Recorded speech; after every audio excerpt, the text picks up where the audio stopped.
UT Khader ಅವರು ಈ ಹಿಂದೆನೂ ಕೂಡ ಬಹಳಷ್ಟು ಜನ ಶಾಸಕರನ್ನ ಸಸ್ಪೆಂಡ್ ಮಾಡಿದ್ರು, ಹೌದಾ? ಸಸ್ಪೆಂಡ್ ಅವ್ರು ಮಂತ್ರಿ ಆಗ್ಬೇಕು ಅಂತ ಸಸ್ಪೆಂಡ್ ಮಾಡಿದ್ರಾ? ಅಲ್ಲ, ಬಿಜೆಪಿ ಅವ್ರನ್ನ ಮಾತ್ರನೇ ಮಾಡಿದ್ದು, ಮಂತ್ರಿ ಆಗ್ಬೇಕು ಅಂತ ಮಾಡಿದ್ರ? ಇವತ್ತು ಒಬ್ಬ ಉತ್ತಮ ಸ್ಪೀಕರ್ ಆಗಿ ಅವರು ಕಾರ್ಯನಿರ್ವಹಿಸ್ತಾ ಇರೋದಕ್ಕೆ ತಾವು ಇಲ್ಲ ಸಲ್ಲದ ಬಣ್ಣಗಳನ್ನ ಹಚ್ಚಿ ಇನ್ನೊಂದು ಪ್ರೊಪಗಾಂಡ ಫಿಕ್ಸ್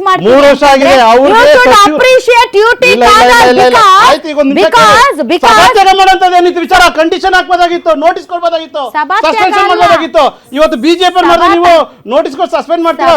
ಅವರೇ ಸಭಾತ್ಯಾಗ ಮಾಡ್ತಾರೆ ಅಂತ ಅರ್ಥ ಏನಿಗೆ? ಸಭಾತ್ಯಾಗ ಅಲ್ಲ, ಕಲಾಪವನ್ನ ಮುಂದೂಡಿದರು, ಹಾಗೆ ಹೇಳ್ಬೇಕು. ಸಭಾತ್ಯಾಗ ಮಾಡೋದಲ್ಲ, ಕಲಾಪವನ್ನ ಮುಂದೂಡಿದರು, ಕಲಾಪವನ್ನ ಮುಂದೂಡಿದರು, ತಡಕ್ಕೆ ಎಚ್ಚರಿಕೆ ಕೊಟ್ರು, ಕ್ರಮಕ್ಕೆ ಆಗ್ರಹಿಸಿದ್ರು.